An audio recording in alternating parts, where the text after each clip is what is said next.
Hey looters, today on Flute Sloot, I would like to discuss what feats are best for monk characters in D&D 5th edition.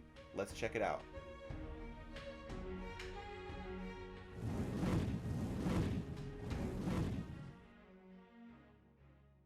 Before I begin, if you are new here, Opal and I have accompanying articles on flutesloot.com to go with each of these videos. You can find the article to go with this video in the description below. We are Flutes and Opal, a husband and wife duo creating content with the written word and the YouTube word for Dungeons & Dragons content, so subscribe if you would like more of that. So what must be considered when monks are choosing feats? They are already MAD, which stands for Multiple Ability Score Dependent. They need Wisdom, they need Dexterity, they need a little bit of Constitution like every character. Some monks might switch out the Dexterity for Strength, but either way you need 2 ability scores to be high and 1 to be okay. This makes it difficult to choose feats as a monk because you might just want to invest in your stats and make yourself statistically better. But there are a few feats that are worth choosing if your stats are already where you need them to be, and if you just want to have some fun with abilities and passive bonuses rather than just statistical benefits from your stats. Monks also have very busy action economies. Their actions are usually to attack, or they can be dashing to be extra mobile. Their bonus actions are usually for their unarmed strike, their flurry of blows, their patient defense, all those sorts of things. So action and bonus action are pretty busy. Even their reactions have a few options with slow fall and their ability to deflect missiles and toss them back. Not to mention just the regular opportunity attacks made with reactions. So we don't want to choose feats that bog down that action economy with more options so you actually have to choose between things so they become less valuable. We want to choose feats that enhance what you can already do as a monk without bogging down that action economy, or give you something totally new. Any feat that comes with a +1 stat boost is especially good for a monk. I'll get into some niche options for monks since not everyone wants like the optimal feats, but I will give you my top 5 choices for what monks usually want that will make them better at what they already do. Number 5, and this is only if you're an elf, is Elven Accuracy. You can boost your dexterity or your wisdom by 1, and that's already great, as I mentioned, for a feat being able to boost your stat. But being able to roll 3 d20s when you have advantage can make it so you as a monk in your flurry of many attacks are guaranteed to hit just about. Elven Accuracy is typically considered really strong if you are crit fishing, you want critical hits. Monks don't need that so much because they're about quantity of attacks rather than quantity of damage per attack.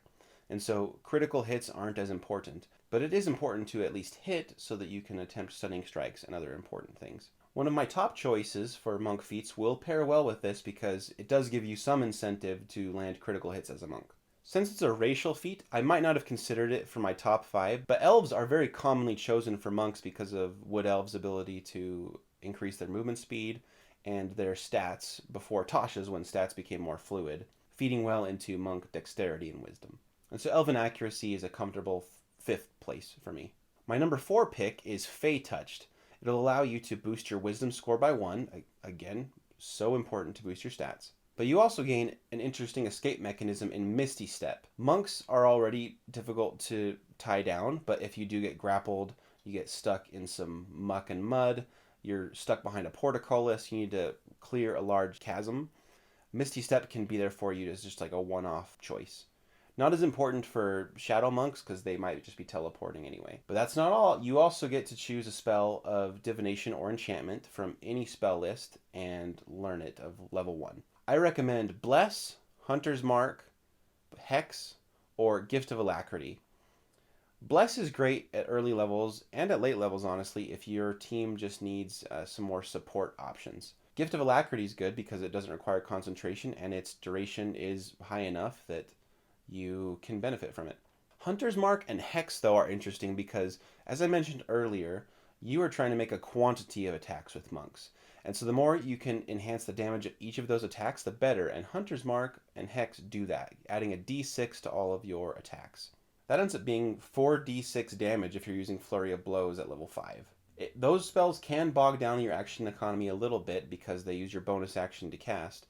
But if it's early on in combat where maybe you're not ready to attack your specific target, or you can't catch up to them yet, whatever, you can Hunter's Mark or Hex them so that when you do attack them soon, you'll be doing extra damage.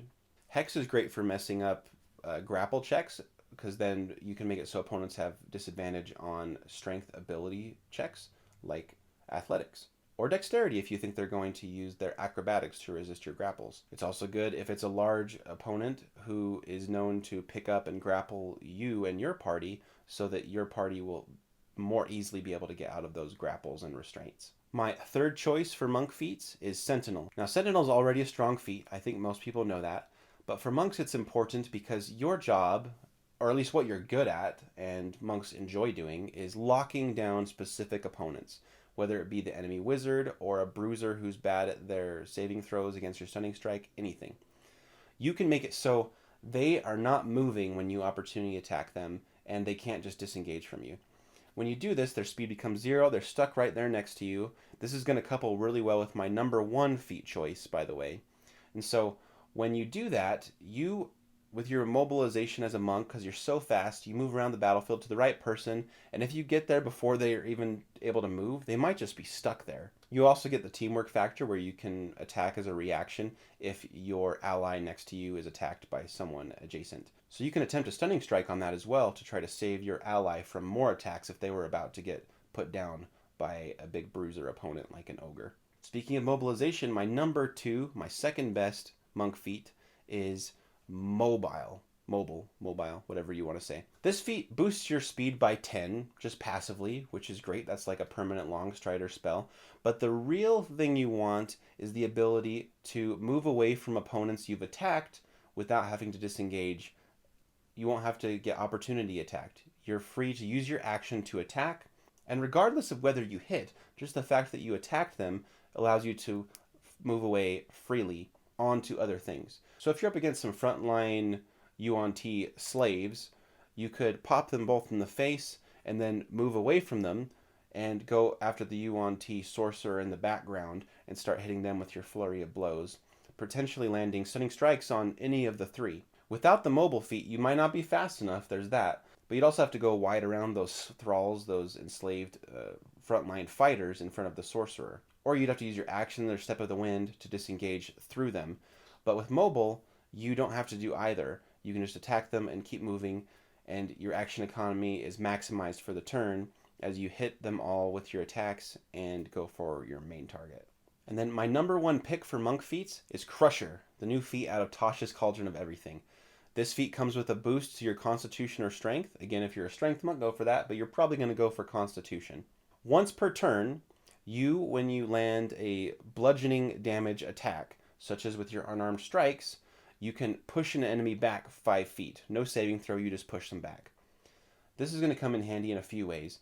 With Sentinel, we're securing our opportunity attack. So if someone comes up and tries to get away from you, you can opportunity attack them to make their speed 0, and you can push them away from you because it's not your turn, it's someone else's turn, and you can do the Crusher 5 foot once per turn. Kind of like with Rogue's sneak attack, where they can sneak attack once per turn. So technically, if they're using their reaction to attack on someone else's turn, they would get sneak attack on another turn.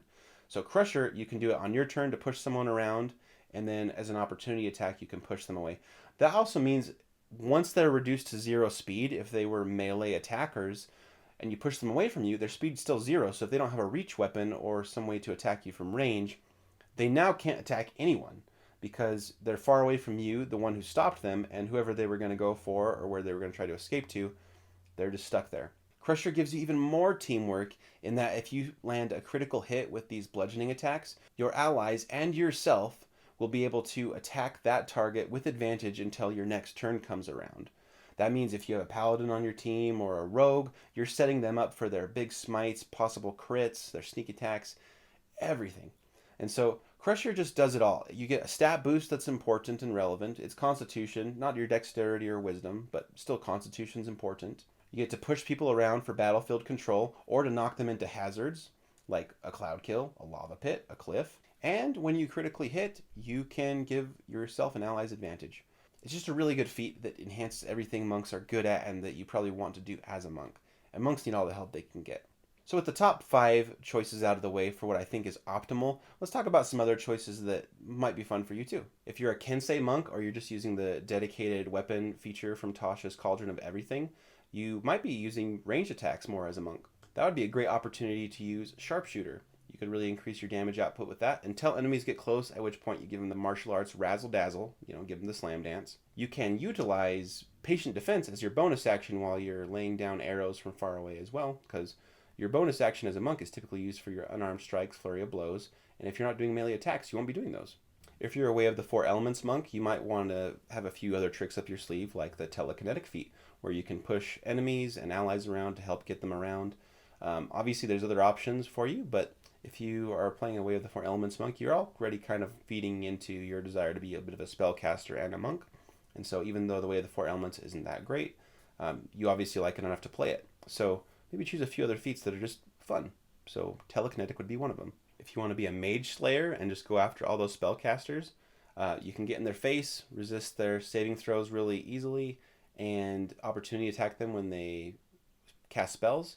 So unless they like Misty Step or something to get away from you, you're basically going to be the Dennis Rodman of monks, up in their face, getting all the rebounds, which is all the spells that are failing against you, and then you just wail on them and give them a really bad time. If you want to be that monk who's like very perceptive, nothing gets by them, you could pick Alert and or Observant. Observant can boost your wisdom and your passive perception goes up by 5. You can read lips.